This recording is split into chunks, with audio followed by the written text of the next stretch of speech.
बिस्मिल्लाहिर्रहमानिर्रहीम। अस्सलाम वालेकुम my dear students, how are you and welcome back. आज हम लोग कोशिश करेंगे कि सेल वॉल इनहिबिटर्स का चैप्टर वाइंड अप कर सकें, क्योंकि ये कीमो वैसे ही इतनी लेंदी है और अभी हमारे बहुत सारे टॉपिक्स बाकी हैं। तो और and it is very very important भी। एक ख़ास बात ये है कि ये इंपॉर्टेंट भी बहुत ज़्यादा है। तो अभी तक हमने ये डिस्कस किया था कि हमने सेल वॉल इनहिबिटर्स देखे, और आज हम वो एजेंट्स देखेंगे जो अगेन सेल वॉल इनहिबिटर्स तो हैं, बट इनके अंदर अब बीटा लैक्टेम स्ट्रक्चर नहीं है। अगर मैं थोड़ा सा रिकॉल करूं तो what we have discussed up till now, सबसे पहले हमने पेनिसिलिन को डिस्कस किया था, और पेनिसिलिन में आपने देखा कि बीटा लैक्टेम रिंग मौजूद है और वो सेल वॉल इनहिबिटर्स हैं। फिर हमने सेफेलोस्पोरिन्स को देखा, सेफेलोस्पोरिन्स भी सेल वॉल इनहिबिटर्स हैं। और उसके बाद हमने ये चीज़ चेक की कि बीटा लैक्टेम रिंग हमारे पास मोनोबैक्टेम्स में भी है और कार्बापेनम्स में भी है, ठीक है, जिसमें इमीपेनम वगैरह जो हमने एजेंट डिस्कस किए थे। और कुछ हमने एक्सटेंडेड प्रिपरेशंस भी डिस्कस की थी। एक्सटेंडेड प्रिपरेशंस वो हैं बच्चों, जैसे कि हमने क्लेवोलेनिक एसिड या सालबैक्टम और जो टैजोबैक्टम वगैरह के जो एजेंट्स डाले हैं, जिसकी वजह से बीटा लैक्टामेज ब्लॉक हो जाता है।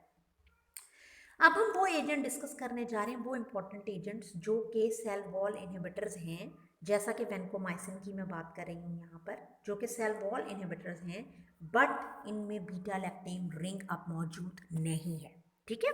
तो आपने ख़ास बात ये याद रखनी है अब कि आज जो हम डिस्कस करने जा रहे हैं एजेंट्स, ये सब सेल वॉल इनहिबिटर्स हैं, but they don't contain beta lactam ring in their structure, ठीक है। और इसमें जो हम एजेंट डिस्कस करने जा रहे हैं वो है हमारे पास वेंकोमाइसिन, इसके अलावा डेप्टोमाइसिन और टेलावेंसिन और फॉस्फोमाइसिन, ठीक है। पॉलीमिक्सिन एक अलग ग्रुप है, उसको हम बाद में डिस्कस करेंगे। तो सबसे इंपॉर्टेंट आपके पास इस वक्त मौजूद है वेंकोमाइसिन। वेंको बेटा एक ट्राईसाइक्लिक ग्लाइकोपेप्टाइड है, और ये बहुत इंपॉर्टेंट हो चुका है अब लाइफ थ्रेटनिंग इन्फेक्शंस में, ख़ास तौर पर जो MRSA है, यानी मेथिसिलिन रेजिस्टेंट स्टेफिलोकोकस ऑरियस, और एक और है मेथिसिलिन रेजिस्टेंट स्टेफिलोकोकस एपिडर्मिडाइटिस, ठीक है, एपिडर्माइडिस। ये सब टाइम मुझसे भी गलत हो जाता है भाई, अजीब अजीब इनके कुछ टर्मिनोलॉजीज़ हैं, ठीक है, एपिडर्माइडिस। और कुछ टर्म्स मैंने आपको उस दिन भी बताई थी, जैसे कि MRSA और मेथिसिलिन रेजिस्टेंट स्टेफिलोकोकस ऑरियस, ठीक है। ये सारे एजेंट्स आपने याद रखने के, ये टर्म्स किन किन चीज़ों के लिए यूज़ हो रही होती हैं, ठीक है। और हाँ, एक और इम्पॉर्टेंट बात, एंटीओकोकल इन्फेक्शंस के लिए भी बहुत इफेक्टिव है ये, ठीक है। अब क्योंकि नई नई रेजिस्टेंट स्ट्रेन्स आ रही हैं हमारे पास, तो बहुत मुश्किल हो गया है इन सबको ट्रीट करना, ख़ास तौर पर जो वेंकोमाइसिन रेजिस्टेंट बैक्टीरियाज हैं, जिनकी एग्जांपल भी है एंटीरोकोकस फीकियम है और एंटीरोकोकस फेसालिस है, फिकैलिस है। इनको अब ट्रीट करना बहुत ही मुश्किल होता चला जा रहा है, ठीक है। लेकिन फिर भी जो लाइफ थ्रेटनिंग इन्फेक्शंस हैं, जैसे MRSE है या MRSA है, जो अभी हमने डिस्कस किया, वहाँ पर ज़रूर वेंकोमाइसिन यूज़ होती है। और एक और ख़ास बात वेंको के बारे में आपने ये याद रखना है कि ये ओरली इतना अच्छा एब्जॉर्ब नहीं होती है, लिहाजा इसका जो ओरल यूज़ है वो सिर्फ क्लोस्ट्रीडियम डिफिसिल कोलाइटिस का जो इन्फेक्शन है वहाँ तक लिमिटेड है, क्योंकि वो GIT ही में प्रॉब्लम हो रहा होता है, नॉर्मल फ्लोरा अफेक्ट हो रहा होता है, तो वहाँ पर आप इसको यूज़ कर सकते हैं। अदरवाइज जनरली हम इसको ओरली नहीं देते हैं। इसका spectrum I can show you here, ये देखिए। वेंकोमाइसिन का जो स्पेक्ट्रम है, ग्राम पॉजिटिव कॉक्साई के against, gram positive cocci, gram positive bacilli, और आप देखें कि इसमें ख़ास बात क्या है कि जो मेथिसिलिन रेजिस्टेंट स्ट्रेन है वो भी शामिल हैं। This is effective against staphylococcus aureus. ये जो स्टेरिक मेंशन किया है यहाँ, ये आपको बता रहा है कि मेथिसिलिन रेजिस्टेंट स्ट्रेन के अगेंस्ट भी इफेक्टिव है, ग्राम पॉजिटिव बेसिलाई के अगेंस्ट इफेक्टिव है, और कुछ एनएरोबिक ऑर्गेनिजम्स के अगेंस्ट भी ये इफ़ेक्टिव है। जैसा कि ओरल जो है ना, वो आप सिर्फ क्लोस्ट्रीडियम डिफिसिल के अगेंस्ट देंगे, और अदर में एक्टिनोमाइसीस शामिल हैं, उनके अगेंस्ट इसका स्पेक्ट्रम आपके पास मौजूद है, ठीक है। Now the next agent is daptomycin, और डेप्टोमाइसिन एंटीबैक्टीरियल है, कंसंट्रेशन डिपेंडेंट है, ये चीज़ आप लोग याद रखिएगा। This is concentration dependent, killing में इन्वॉल्व है। और इसके अलावा ऑल्टरनेटिव भी है कुछ एजेंट्स का, जैसे आप आगे लाइंजोलेड और कोइनाप्रेस्टिन डाल्फोप्रेस्टिन का कॉम्बिनेशन देखेंगे, जो कि रेजिस्टेंट होते हैं ग्राम पॉजिटिव ऑर्गेनिज्म, MRSA या वेनकोमाइसिन रेजिस्टेंट एंटीरोकॉक्साई जो हैं आपके पास, वहाँ हम इनको यूज़ कर सकते हैं। और डेप्टोमाइसिन कॉम्प्लिकेटेड स्किन और स्किन स्ट्रक्चर इन्फेक्शंस के लिए भी, जो कि एस्कोरियस से होते हैं, ये इफ़ेक्टिव है, ठीक है। तो ये चीज़ आप इसकी पढ़ लीजिएगा। But it should never be used in the treatment of pneumonia, क्योंकि डेप्टोमाइसिन इनएक्टिवेट हो जाता है पल्मोनरी सर्फेक्टेंट से, ठीक है। ये इंपॉर्टेंट बात है, ये याद रख लीजिएगा। टेलावेंसिन एक और एजेंट है हमारे पास, ये भी सेल वॉल इनहिबिटर है, लेकिन सेल वॉल इनहिबिटर के साथ साथ नॉन बीटा लैक्टेम एंटीबायोटिक है। इसमें बीटा लैक्टेम का जो स्ट्रक्चर है या जो रिंग है वो मौजूद नहीं है यहाँ पर, ठीक है। बैक्टीरिसाइडल है, concentration dependent semi synthetic lipoglycopeptide antibiotic है, और that is a synthetic derivative of vancomycin. खास बात यह है कि वेनको का है ये, और बैक्टीरियल सेल वॉल को इनहिबिट करता है। और एक एडिशनल मैकेनिज्म भी है इसका, जिसमें ये डिसरप्शन कॉज करता है बैक्टीरियल सेल मेम्ब्रेन की, नॉट सेल वॉल बल्कि सेल मेम्ब्रेन की, क्योंकि इसमें एक लिपोफिलिक साइड चेन भी मौजूद है उसकी वजह से।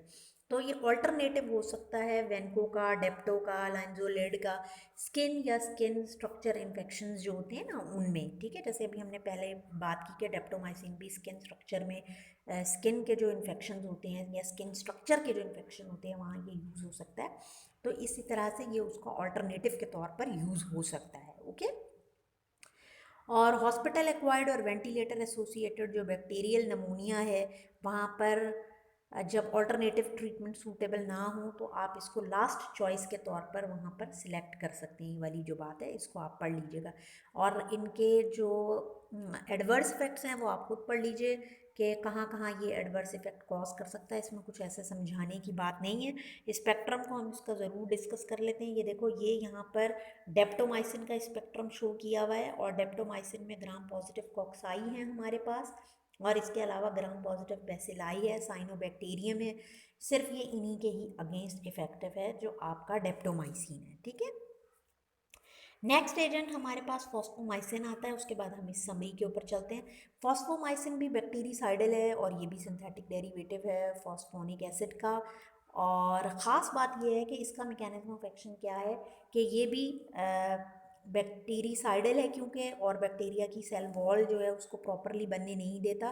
तो ये एक एंजाइम को ब्लॉक करता है उसकी सेल वॉल में, और वो एंजाइम है UDP-N acetyl glucosamine enolpyruvyl transferase, ठीक है।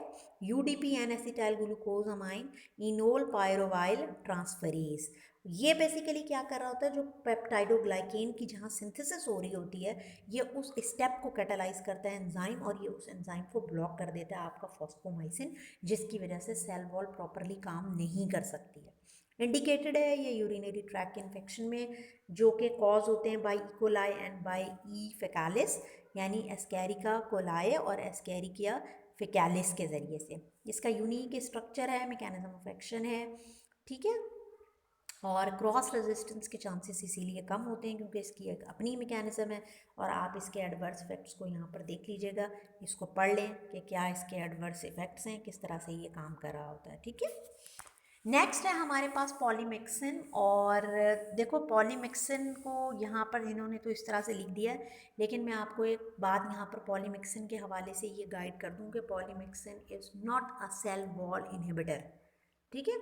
पॉलीमिक्सिन्स जो हैं ये सेल वॉल इनहिबिटर्स नहीं है। Remember, polymyxins basically cell membrane inhibitors हैं, बैक्टीरियल सेल मेम्ब्रेन इनहिबिटर्स हैं ग्राम नेगेटिव बैक्टीरिया में। तो polymyxins basically cation polypeptides हैं, जो कि किससे बाइंड करते हैं, ग्राम नेगेटिव बैक्टीरिया की जो, यानी ये सेल वॉल है, उसके बाद ये जो सेल मेम्ब्रेन है, इसमें जो फॉस्फोलिपिड्स मौजूद होते हैं उनके साथ ये बाइंड करते हैं, फॉस्फोलिपिड्स के साथ, ठीक है। तो इस तरह ये सेल मेम्ब्रेन में एक डिटर्जेंट टाइप इफेक्ट प्रोड्यूस कर देते हैं, और सेल मेम्ब्रेन की इंटेग्रिटी लॉस्ट हो जाती है, जिसकी वजह से सेलुलर कंपोनेंट्स प्रॉपर काम नहीं करते। और डेफिनेटली अगर सेल मेम्ब्रेन वहाँ पर मौजूद नहीं है तो फिर उसकी उस बैक्टीरियल सेल की डेथ हो जाएगी या वो सर्वाइव नहीं कर पाएगा। ओके। पॉलीमिक्सेंस जो हैं दे आर कंसंट्रेशन डिपेंडेंट, किस तरह काम करते हैं, कंसंट्रेशन बढ़ाते जाएं उनका इफेक्ट बढ़ता चला जाएगा। बैक्टीरिसाइडल एजेंट्स हैं ये, खासतौर पर ग्राम नेगेटिव बैक्टीरिया के अगेंस्ट, जिसमें आप स्पेक्ट्रम याद रख सकते हैं, पी एरोजिनोजा, ई कोलाई, के नमूनी, एसिनेटोबैक्टर स्पीशीज़ और एंटीरोबैक्टर की जितनी भी स्पीशीज़ हैं, ठीक है। लेकिन अगेन रेजिस्टेंस का मसला बहुत ही इम्पॉर्टेंट है, और रेजिस्टेंस आ रही है इसके अगेंस्ट क्योंकि बैक्टीरिया क्या करते हैं कि वो जो सेल मेम्ब्रेन के अंदर लिपिड पॉलीसेक्राइड्स हैं उनमें अल्ट्रेशंस कर लेते हैं, ठीक है। जो मैंने आपको बताया था रेजिस्टेंस के मैकेनिज्म, हमने यही डिस्कस किया था कि टारगेट साइट जो है वो अल्टर हो जाए, या कोई एंजाइम प्रोड्यूस हो जाए, या ईफ्लक्स का मैकेनिज्म हो, या सेल मेम्ब्रेन या सेल वॉल से परमिएबिलिटी जो है वो डिक्रीज हो जाए, प्रॉपर कंसंट्रेशन ना जा सके बैक्टीरियल सेल के अंदर आपके एंटीबायोटिक की, जिसकी वजह से अब जो बहुत सारी स्पीशीज़ हैं प्रोटियस की और सेरेशिया की, आप देखें कि उनके अगेंस्ट ये रेजिस्टेंट हैं, ठीक है। इसकी 2 फॉर्म्स अभी तक अवेलेबल हैं, पॉलीमिक्सिन बी और इसके अलावा पॉलीमिक्सिन ई, जिसको आप कॉलिस्टिन भी कहते हैं।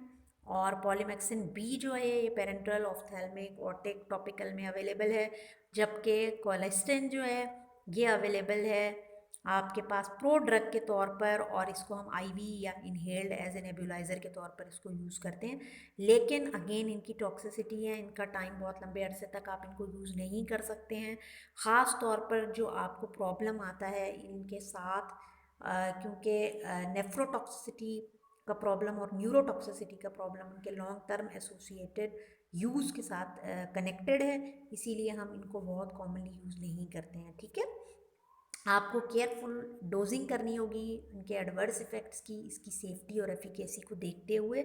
और आप देखें कि अगर नेफ्रोटॉक्सिसिटी कॉज कर रहा है और बहुत ज़रूरी हो, अव्वल तो हम प्रेफर नहीं करते अगर कोई किडनी का पेशेंट है या कोई रीनल कॉम प्रॉब्लम्स हैं, लेकिन इस सूरत हाल में आप क्या करते हैं कि फिर उसकी प्रॉपर डोजिंग या उसका चेक एंड बैलेंस आपने जहन में ज़रूर रखना होता है। Okay, is that clear student? हमारा ये टॉपिक आज वाइंड अप हो गया, जिसमें हमने सेल वॉल इनहिबिटर्स और साथ के साथ सेल मेम्ब्रेन इनहिबिटर्स जो हमारे पास अभी तक पॉलीमिक्सिन्स ही हैं उनको डिस्कस किया है। यहाँ पर आपके पास ये एक टेबल है जिसमें कंपैरिजन है वेनको, डेप्टो और टेलावेंसिन का। ये वो एजेंट्स हैं तीनों जो कि सेल वॉल इनहिबिटर्स तो हैं, ये तीनों के तीनों एजेंट्स सेल वॉल इनहिबिटर्स हैं, but they are non beta lactam antibiotics. इनके अंदर बीटा लैक्टेम का स्ट्रक्चर नहीं है। यहाँ इसका एक कंपैरिजन चार्ट दिया हुआ है, मैकेनिज्म ऑफ एक्शन बताया हुआ है तीनों का कि क्या डिफरेंस है इनके मैकेनिज्म में। फार्माकोडायनेमिक्स आप देख सकते हैं कि वेनको टाइम डिपेंडेंट है, जबकि डेप्टो और टेलावेंसिन जो है ये कंसंट्रेशन डिपेंडेंट है, ठीक है। मैंने आपको बताया था एक एडिशनल मैकेनिज्म टेलावेंसिन का कि ये सेल मेम्ब्रेन को भी डिसरप्ट करता है, ठीक है। और ये सेल मेम्ब्रेन की डिसरप्शन डेप्टोमाइसिन में भी मौजूद है, लेकिन सेल मेम्ब्रेन की कोई भी डिसरप्शन वेनको के अंदर मौजूद नहीं है। ये सिर्फ और सिर्फ जो पेप्टाइडोग्लाइकेन की पॉलीमराइजेशन है उसको, और या फिर फॉस्फोलिपिड्स वगैरह जो हैं वहाँ पर अपना काम करता है, उनको सेल वॉल को ब्लॉक करता है। कॉमन एंटीबैक्टीरियल स्पेक्ट्रम इन तीनों के ही सेम है, इसीलिए ये एक दूसरे के ऑल्टरनेटिव के तौर पर भी यूज़ हो रहे होते हैं। जो मैंने बात की थी कि अगर एक एजेंट नहीं है तो फिर आप दूसरे को उसका ऑल्टरनेटिव के तौर पर यूज़ कर सकते हैं।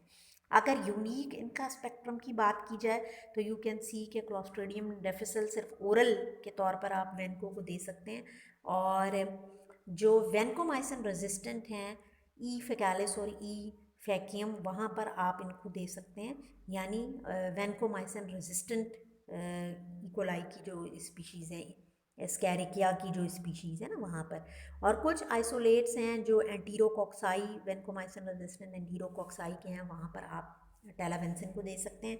रूट आप देख सकते हैं, इसको आप पेरोरल आईवी, ठीक है, उसको मैं फर्दर क्लियर कर देती हूँ। आईवी टिपिकल एडमिनिस्ट्रेशन का टाइम क्या क्या है वो देख लीजिए, फार्माकोकाइनेटिक्स को थोड़ा बहुत देख लीजिए, यूनिक एडवर्स इफेक्ट्स तो ज़रूर देख लें कि क्या एडवर्स इफेक्ट आपको, ख़ास तौर पर वेनको में हमारे पास ऑटोटॉक्सिसिटी और नेफ्रोटॉक्सिसिटी आती है।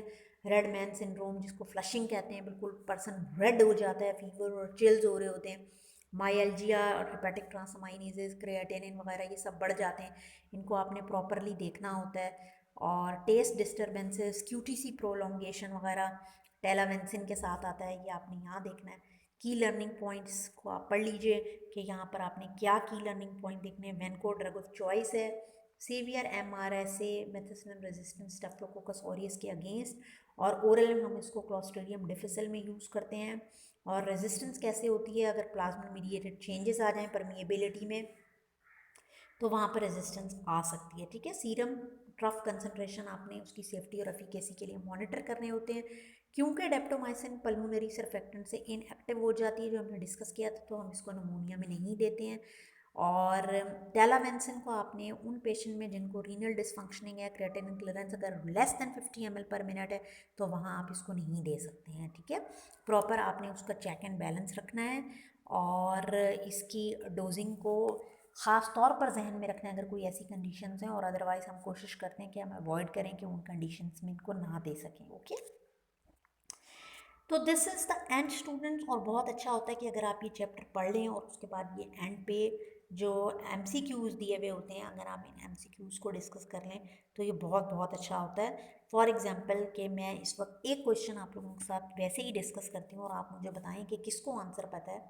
ठीक है, और ये देखिए कि यहाँ पर है कि 45-year-old मेल है, presented to the hospital 3 days ago, severe cellulitis है, large abscess on his leg, left leg, incision and drainage were performed on the abscess and culture revealed methicillin resistant staphylococcus aureus, यानी MRSA उसको हो चुका हुआ है। ठीक है, अब इनमें से आप कौन सा अपना ट्रीटमेंट ऑप्शन देंगे once daily output IV therapy के हिसाब से?